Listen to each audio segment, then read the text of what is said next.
Menopause is quite a trendy topic right now. Literally everywhere I look, menopause this, menopause that.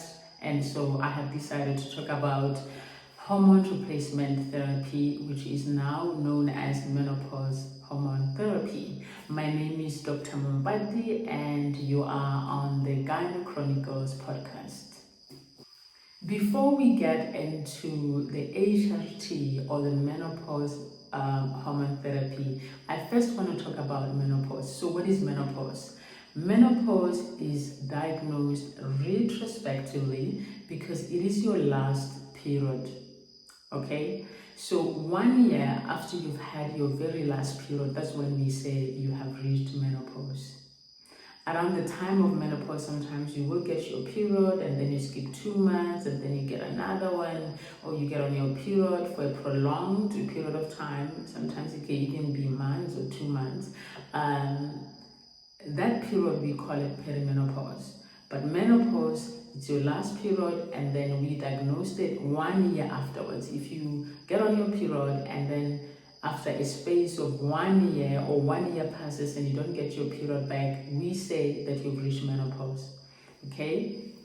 Some years before you reach menopause and some years afterwards, you will have some symptoms which we call menopausal symptoms, and some of this include hot flashes, night sweats, difficulty sleeping, mood swings, which sometimes can be so severe that you can literally be depressed. And in some women, they can be, just like some light mood swings, but nothing that needs treatment or any kind of intervention. But in some women, it gets quite severe, which I think is why you see the menopause topic trending at the moment.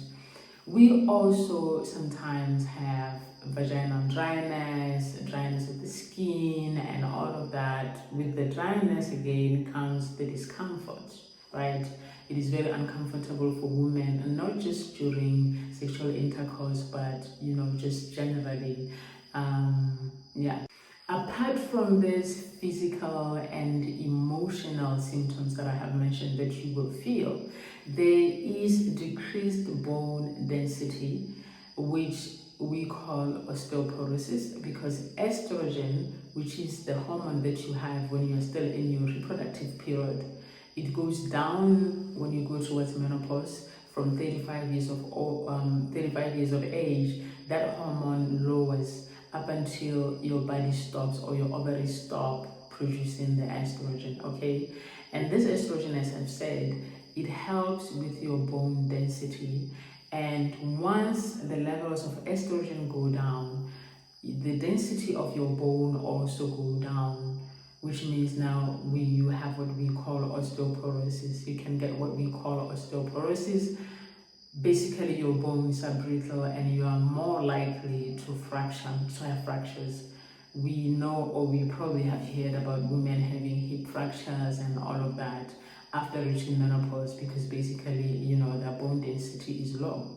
Apart from the bone density being low, another thing that you have, we know that once the hormone estrogen goes down, women are more likely to have all these cardiovascular diseases. We are talking about high blood pressure, we are talking about, heart issues, we are talking about hyperlipidemia, and many other things, basically, diabetes.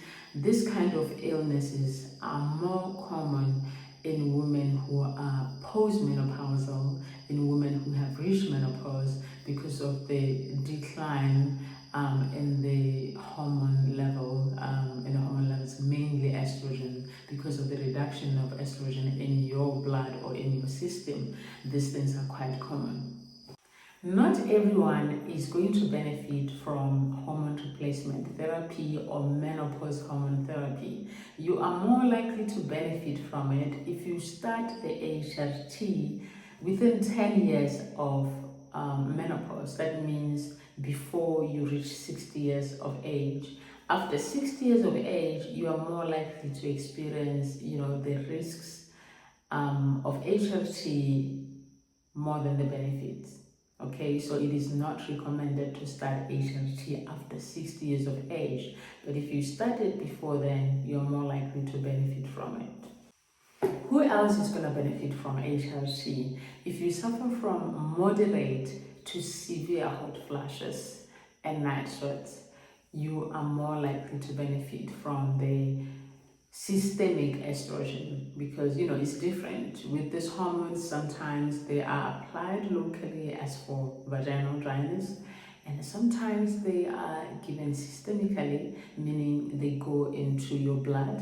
And you're more likely to benefit from estrogen. In this case, you're more likely to benefit. Okay, hot flashes and night sweats. I mentioned the local application of estrogen for vaginal dryness. This one is going to help you not only with the dryness, but with the itching, the painful intercourse or the discomfort during intercourse, and also with some bladder symptoms, which I did not mention when I was talking about symptoms of menopause. You may have bladder symptoms, urinating often, all of that, UTIs. So you may benefit from estrogen if you use it locally. You're also more likely to benefit in preventing the bone loss or bone thinning disease called osteoporosis. But most of the time, if you do have osteoporosis, we are not going to use hormone replacement therapy or menopause hormone therapy.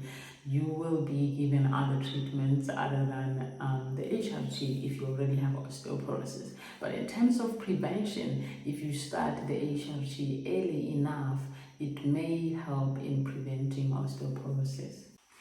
HRT is especially beneficial and even necessary for women who have what we call early menopause.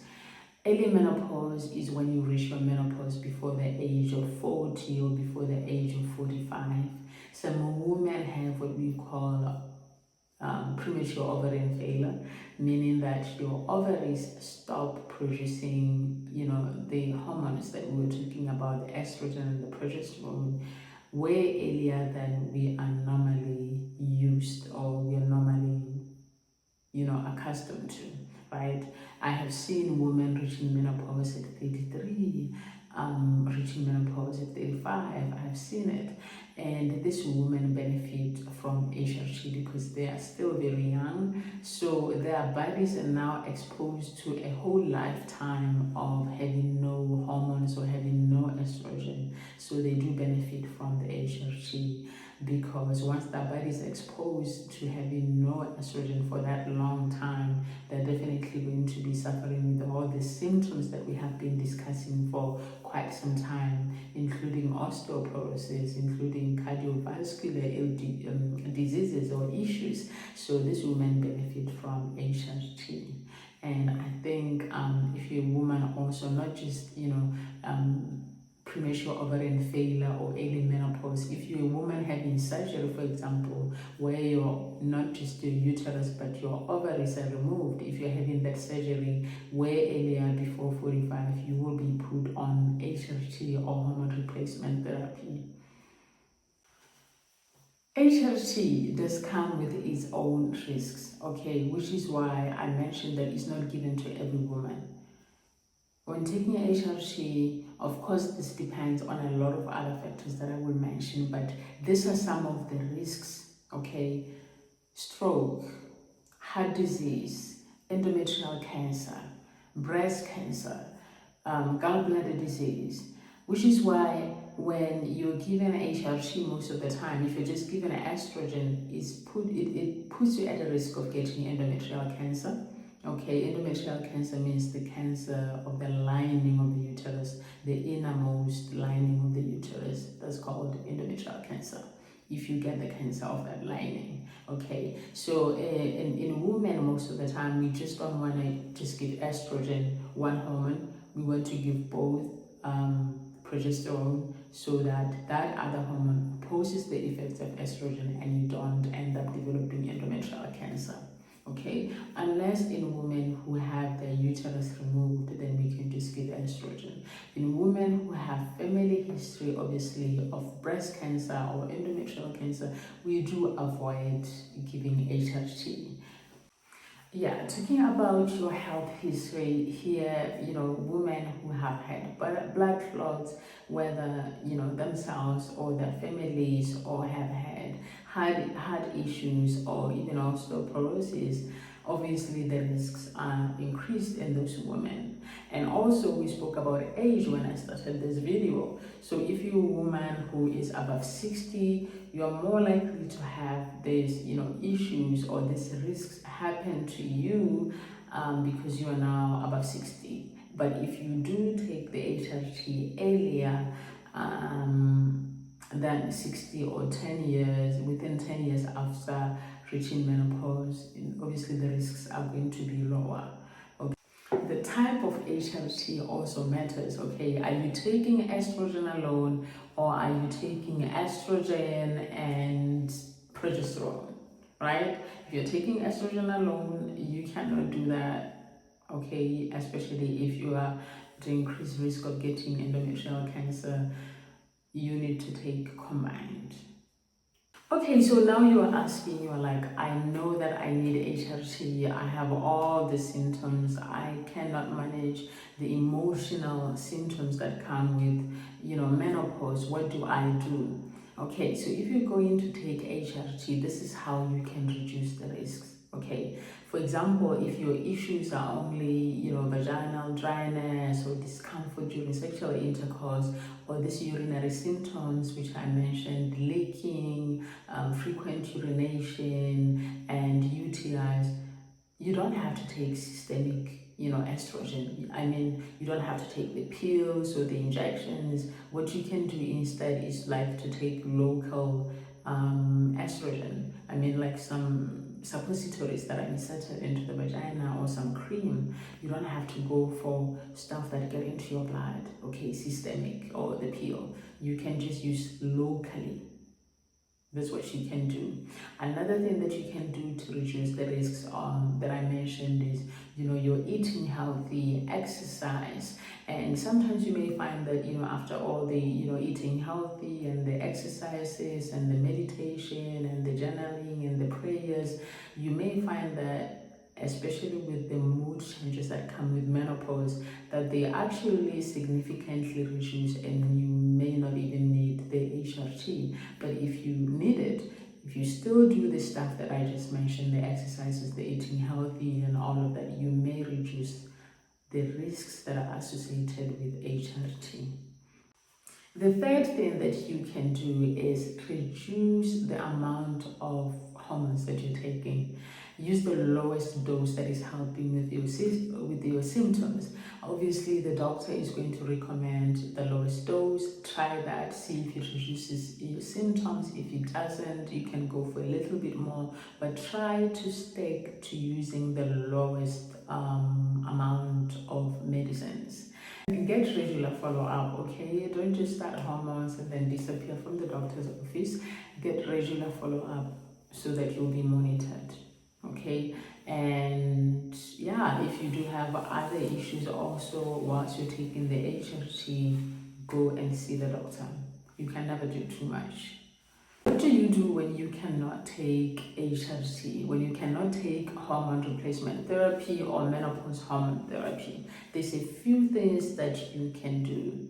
Cognitive behavioral therapy, clinical hypnosis. These are just some of the things that you can do, and sometimes you don't need the HRT for other menopause symptoms such as vaginal dryness. You can use lubricants, and you can use, there's a lot that exists out there that does not include hormones in terms of helping with urinary symptoms or with, vaginal dryness or discomfort. In conclusion, I just want to say, speak to your healthcare provider. The treatment or the HRT, what you're given, what she gets, and what she gets is not the same. So you may be listening to all these conversations that are going on about menopause, and you're like, okay, so what do I do? Should I go for HRT? Should I just sit back and wait and see?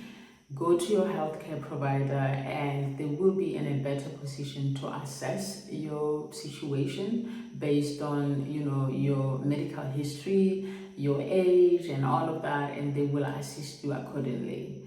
It is a lot better to go to a healthcare professional than to try to do it on your own and buy the stuff that you hear everybody talking about, hormones and stuff, without the knowledge or without the assessment done by a doctor. Okay, thank you so much for listening, for having the patience to get to this point. I hope you found this video informative. If you did find it informative, go ahead and click on the subscribe button and wait for more videos or more episodes that are coming to you from me. Thank you so much.